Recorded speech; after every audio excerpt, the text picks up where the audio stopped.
segenap hidupku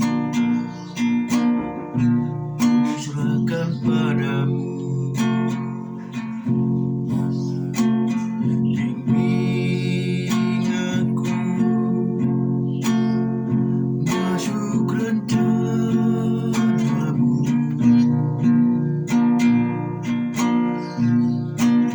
membesarkan kerajaanmu.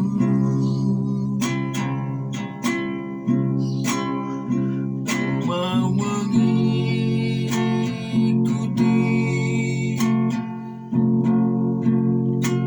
kehendakmu ya Bapa.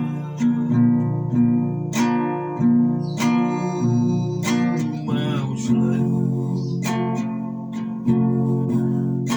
menyenangkan hatimu.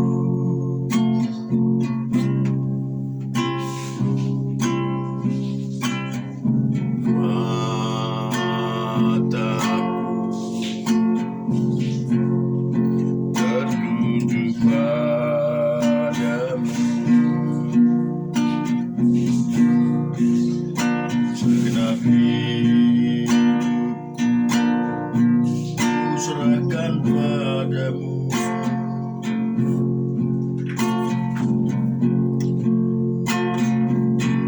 Bimbing aku masuk rencanamu,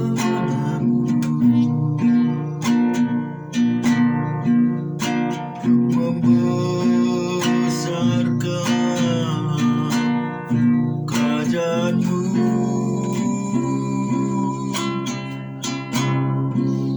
Mau mengikuti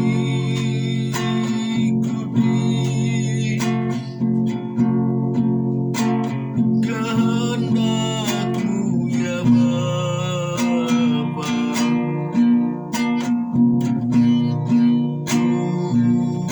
Mau selalu menyenangkan hatimu.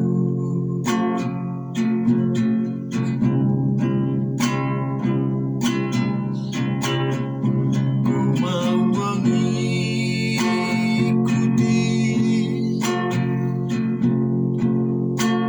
kehendakmu ya Bapa. Mau selalu menyenangkan hatimu.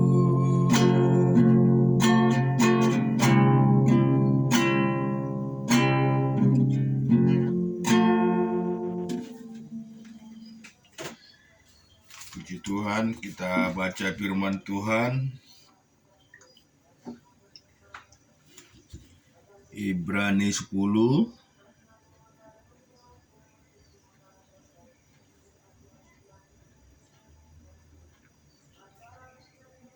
ayat 8 sampai 17.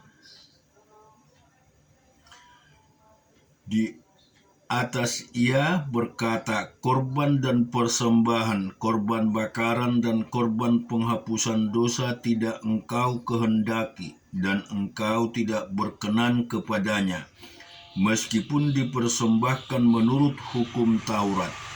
Dan kemudian katanya, sungguh aku datang untuk melakukan kehendakmu yang pertama. Ia hapuskan supaya mengenakan yang kedua, dan karena kehendaknya inilah kita telah dikuduskan satu kali untuk selama-lamanya oleh persembahan tubuh Kristus. Selanjutnya setiap imam melakukan tiap-tiap hari pelayanan dan berulang-ulang mempersembahkan korban yang sama sekali tidak dapat menghapuskan dosa. Tetapi ia telah mempersembahkan hanya satu korban saja karena dosa. Ia duduk untuk selama-lamanya di sebelah kanan Allah. Dan sekarang ia hanya menantikan saatnya di mana musuh-musuhnya akan dijadikan tumpuan kakinya. Sebab oleh satu korban saja ia telah menyempurnakan untuk selama-lamanya mereka yang ia kuduskan, dan tentang hal itu Roh Kudus juga memberi kesaksian kepada kita. Sebab setelah ia berfirman, inilah perjanjian yang akan kuadakan dengan mereka sesuai waktu itu. Ia berfirman pula, aku akan menaruh hukumku ke dalam hati mereka dan menuliskan dalam akal budi mereka. Dan aku tidak lagi mengingat dosa kesalahan mereka. Jadi apabila untuk semuanya itu ada pengampunan, tidak perlu lagi dipersembahkan korban karena dosa. Kita juga akan baca Mazmur 107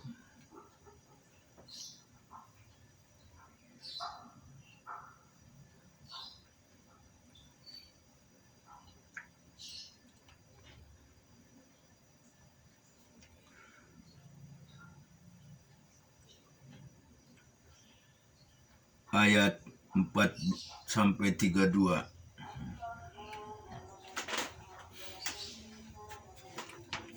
Ada orang yang mengembara di padang belantara, jalan ke kota tempat kediaman orang tidak mereka temukan.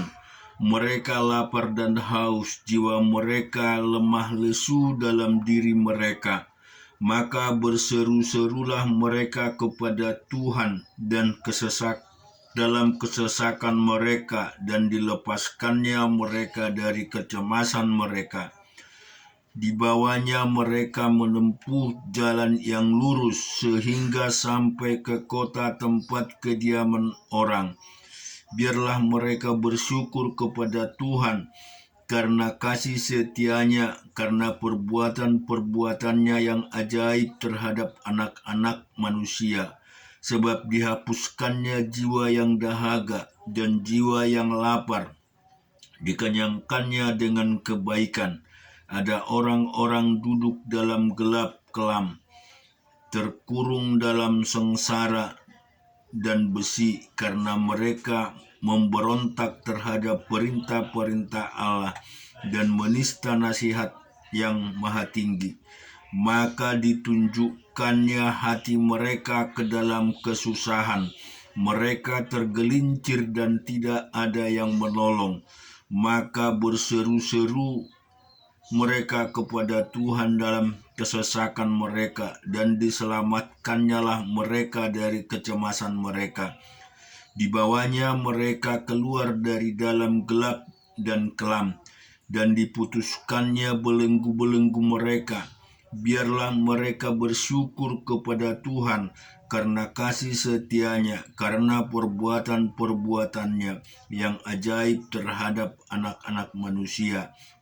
Sebab dipecahkannya pintu-pintu tembaga dan dihancurkannya palang-palang pintu besi. Ada orang-orang menjadi sakit oleh sebab kelakuan mereka yang berdosa, dan disiksa oleh sebab kesalahan mereka. Mereka muak terhadap segala makanan, dan mereka sudah sampai pada pintu gerbang maut. Maka berseru-serulah mereka kepada Tuhan dalam kesesakan mereka, dan diselamatkan mereka dari kecemasan mereka. Disampaikannya firman-Nya dan disembuhkannya mereka, diluputkannya mereka dari liang kubur. Biarlah mereka bersyukur kepada Tuhan karena kasih setianya, karena perbuatan-perbuatannya yang ajaib terhadap anak-anak manusia. Biarlah mereka mempersembahkan korban syukur dan menceritakan pekerjaan-pekerjaannya dengan sorak-sorai.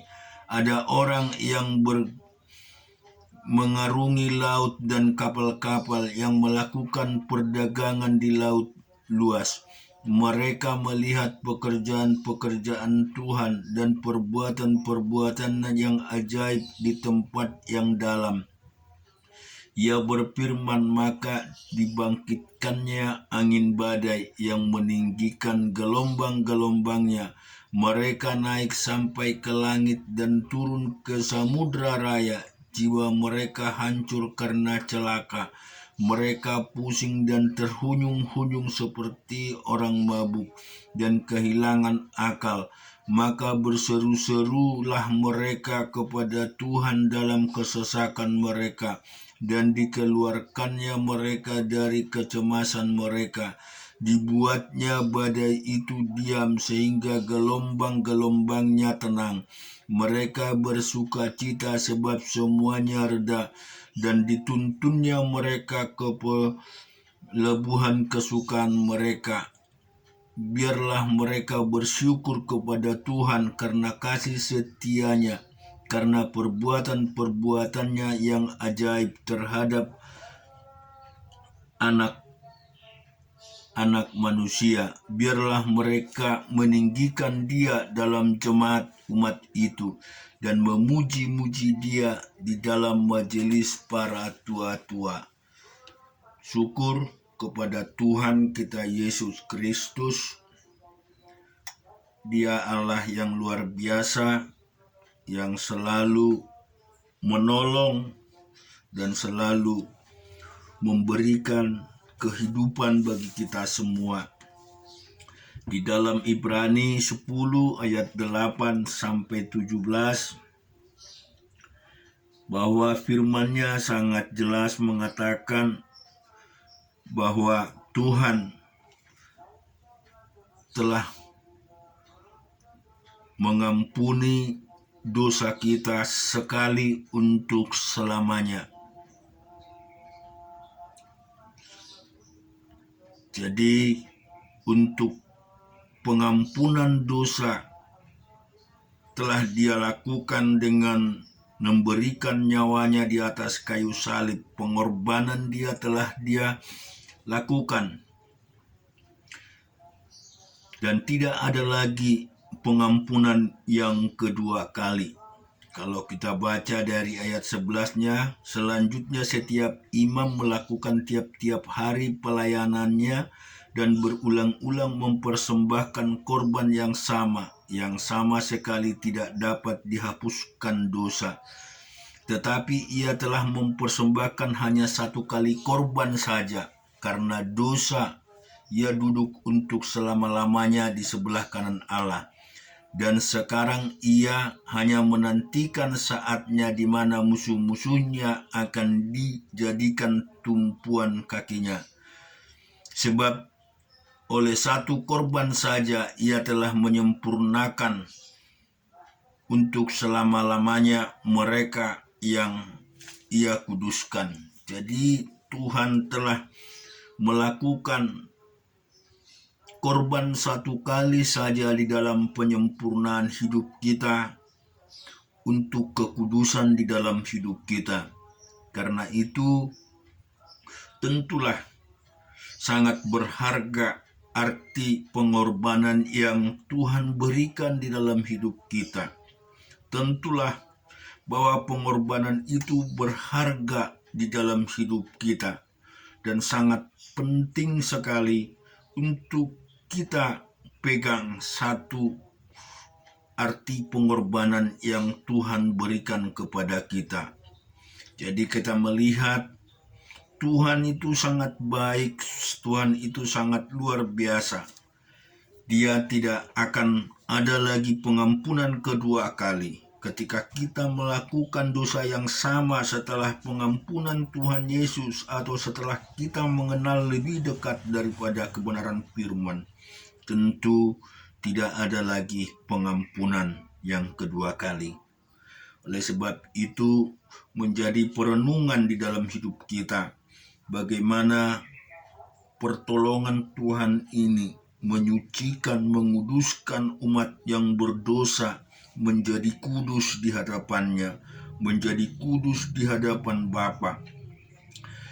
Marilah kita selalu memelihara kekudusan itu, menjaga kekudusan itu, sebab kekudusan itulah yang membawa kita kelak akan bisa bersama dengan Dia. Di dalam ayat 16, sebab setelah Ia berfirman, inilah perjanjian yang aku adakan dengan mereka. Sesudah waktu itu Ia berfirman pula, aku akan menaruh hukumku di dalam hati mereka dan menuliskan dalam akal budi mereka. Dan aku tidak lagi mengingat dosa dan kesalahan mereka. Tuhan tidak pernah mengingat lagi kesalahan itu setelah Dia mengorbankan dirinya di atas kayu salib. Dan di ayat 18 dikatakan, jadi apabila untuk semua itu ada pengampunan, tidak perlu lagi dipersembahkan korban karena dosa. Ini Bapak Ibu, Saudara yang dikasihi Tuhan, kita melihat janji Tuhan, firman Tuhan yang sangat dahsyat di hidup kita, memberikan bagi kita satu rema yang luar biasa. Biarlah rema ini harus kita sungguh-sungguh miliki. Di Amsal 23 pun dikatakan di dalam ayat 23, belilah kebenaran dan jangan menjualnya, demikian juga dengan hikmat, didikan dan pengertian. Artinya bahwa kebenaran itu adalah sangat mahal harganya, sangat luar biasa. Kebenaran itu sangat berarti. Mari kebenaran ini harus kita pertahankan. Jangan kita jual kembali seperti kata firman. Jangan kita berikan dengan secara sia-sia. Tetapi hendaklah kita lakukan dengan kebenaran di hadapan Allah Bapa Tuhan kita Yesus Kristus. Amin. Tuhan memberkati kita semua hari ini dan sampai selama-lamanya.